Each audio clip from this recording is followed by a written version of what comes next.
Good morning, everyone. I'm your host, Suchi, and welcome to AI Minute Mondays. Now, in today's world, what you will see is that all of these AI agents are rapidly evolving from simple, traditional, a single task executor to an agent that's autonomous collaborator, which is able to reason, plan, and effectively act across multiple different systems.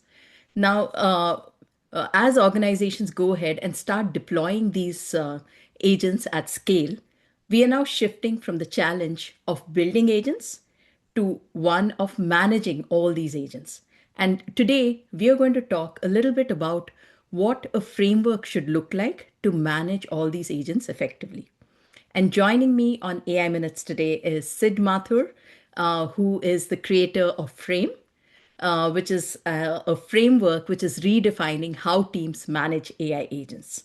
Um, Now, while most people look at AI agents as tools, Sid looks at them as team members. Sid, thank you for joining us on the show. And for the sake of our viewers, can you share a little bit about your background? Certainly. So, Suchi, first of all, thank you for having me here. I've been watching AI Minutes, and now I get to be part of it. So this is great.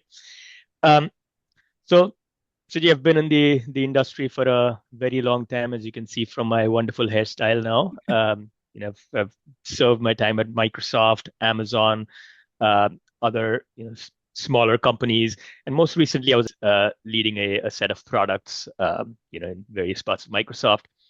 And in last August is when I started my startup founder journey. So that's a little bit about me. Thank you. Thank you, Sid, for sharing that.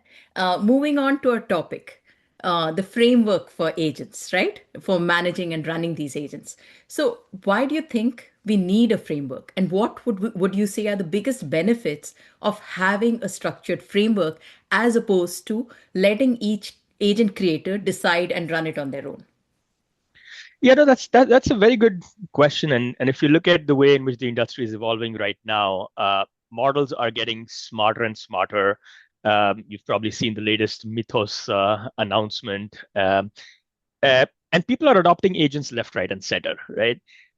Which is sort of the way in which I started my journey as well. Back in August, when I started down this founder path, I had a hypothesis for a certain product, and I was able to get to 80% of that product very quickly through vibe coding, N8N, and other tools. Uh, but really taking it to production Hmm. required a very different set of agentic capabilities. Um, which led me to sort of one of these observations of I know we talk about agents, and an agent, the sort of the equivalent of an agent in the corporate world would be a vendor, right? Here's a vendor that I'll hire because they're really good at marketing. Hey, marketing agent, go do this job, come back to me, right? Hey, development agent, go do this job and come back to me. But I don't want agents, right? I want an AI employee, right? I want a full-time employee that understands my business, that understands the finances, that understands the business development plan, the customers, the code base, etc. And honestly, the agents today or models today are smart enough to be that. So why restrict them to one kind of thing, right? So that was observation one. Observation two was these models are like amazingly smart graduates of the MITs, Stanfords, IITs. Like take your pick, right? Uh, but when was the last time any of us ever hired such a smart employee and said, "Okay, go run my entire business," right? Hmm. Hmm. We bring them into our organizations, into our teams, and give them managers, right? And the manager's job is to make sure that you delegate effectively, you coach your team. So that was observation number two is models are getting super smart. We are the sort of the bottleneck in how we leverage uh, Hmm. these models as our employees. Um, and so this is what got me into this thinking of what's the right framework to apply towards AI? Is it to treat them as individual agents that you need to govern, or is it to treat them the way you treat your workforce, Hmm. right? Hmm. I've built lots of teams at Microsoft and other places. Uh, and some of the constantly recurring things with building teams is you need to have structure in the team. Hmm. You need to have certain, the P word, processes within the team. People love to hate processes, but processes are what keep sort of teams functioning once you grow beyond a certain size.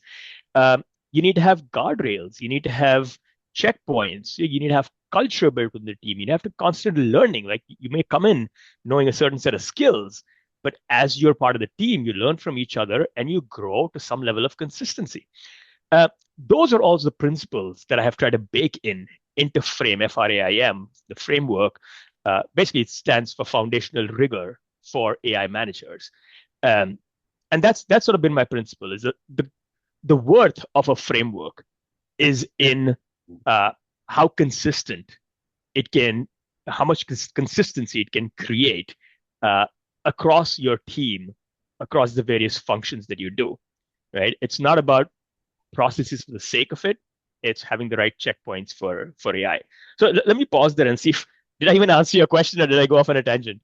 No, that sounds great. So, what I get is what you say that an agent is not working by itself, but just like a team member, it needs to imbibe your culture, it needs to imbibe your processes, and also learn from each other. So, what you're seeing is a collaborative environment of agents which are learning from each other and kind of helping you with achieving much better results than an isolated agent working by itself that you need to manage and then you need to go and manage another agent that's doing something. Maybe there are overlapping areas, but like you said, we need to kind of exploit the true potential that these models are providing us. No, So, that's exactly right. And the only word I'd change from everything that you said exactly correctly is agent. Uh, The the word I like to use there is an AI employee, right? It's not just an agent which just one does one thing for me. My employees do everything I ask of them. Just like my team at Microsoft was bloody amazing, and my AI employees are bloody amazing. thank you. Thank you, Sid, for sharing that. Now let's come to the flip side, right? Do you see any potential downsides of relying on a formal framework for managing these agents? And if so, what are the key aspects or parameters to consider when you're evaluating or choosing or even building such a framework? No, that's a wonderful question, and I'm sure it's a question that everyone who's been through any corporate environment or been through any team of a reasonable size beyond five has had to think through, right? Any framework you can be on opposite sides of the spectrum if you just contrast those two. Like on one hand, you've got zero framework, right? And Mm, people are running like headless chickens in all possible directions, and super smart people are doing that. So they'll get it right 80% of the time, and 20% of the time they'll fall all over themselves. Uh, and on the other hand, you've got rigid frameworks like, whatever, you can safe back in the agile days or waterfall, which prescribe thou shalt do things a certain way. And both ends of the spectrum aren't the right places to be. So, and for each team, for each organization, somewhere in the middle, there's a sweet spot. Like if you look at Boeing, they probably for good reason should be more on this right hand side of the spectrum of you better have stronger processes so doors are not flying out of planes. If you're a very, very small Facebook, probably better off on the left hand side of move fast, break things. It's okay. Um, but somewhere in that spectrum is your sweet mm, spot, right? And for me, that sweet spot is for my AI employees. It's to make sure that there are checkpoints at each of these um, places where I need to review what my AI employees have done. Like an example is in the case of product building, I want to be deeply engaged on the specification they wrote, right? And part mm, of it is just because my skill set is heavily on the product sense side of things. I want to make sure they got the spec right. I want to make sure that the customer's uh, outcome and problem is well understood, competitor landscape is well understood. So I've introduced checkpoints to say, go AI employee, go write your spec, come back to me through a PR, right? I'm going to review it. Right? mhm, Then I want you to write a technical design document. I'm going to review it, go implement and make sure you've got tons of test cases, right? mm, I mm, read through test cases more carefully than I read through the actual code. Like code is good, but mm, every single test case needs to validate a user scenario, right? So that's an example of a process that I've defined here. But now if I make that too arduous, right, mm, and I need to micromanage every line of code, mm, then it's going to slow me down, mm, mm, right? mm. On the other hand, if I don't define enough of a process and I just ask them to write code without having the specification up front, they'll write something, Yeah. right? Is it going to be the right thing? mm, So I think having that right balance of framework and process is mm, where mm, that's sweet spot lies. And every organization is different. So one thing I've tried to do in Frame is make sure that there's enough customizability mm, in mm, you know that you can give to the AI employees to say, look, this is the way I run my sort mm, of process flow. Right? mm, So mm. okay, that's sort of my thought on that. Thank you. So, from what I'm hearing, Sid, is that you need to have a framework, but the framework needs to have flexibility. It does Yes. not have to be extremely rigid, but at the same time, it has to adapt to that organization or team and the way in which they do the work. So, those are some of the critical things that you need to consider, that everyone needs to consider when we go ahead for using a framework for managing agents. I mean, we could do it without a framework, but then, Yeah. like you said, we'd be running around like headless chickens trying to get stuff done. Might work some part of the time, but may not work most of the time. So I yeah, so think you summarized my 5 minutes of rambling really well. Thank you. thank you, sir. So these are great points and great to have you on the show and your perspective on frame. So I definitely think this has been super helpful for our viewers. And are there any last thoughts that you would like to leave our viewers with? Now, I think one thing for everyone to keep in mind is it's easy to think that AI right now is magic, but magic tends to be fairly binary. When it works, you fall in love with the magic, and when it doesn't work, you think it's crap. So, sorry, am I allowed to use the crap word here? Sure. So, the magic behind AI is you, right? The way in which you, as a manager, manage AI as an employee is where the magic really lies. Do not expect your AI employees like you wouldn't expect a MIT graduate to run your company. Don't expect AI to do anything magical if you're not good at interacting with AI. Thank you.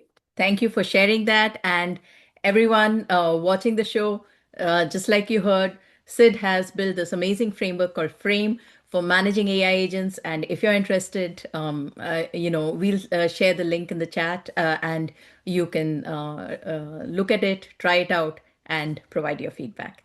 Thanks, everyone. Thank you, Sid, again for joining us on the show. Thank you very much, Suchi. Thank you, everyone. Bye. Bye.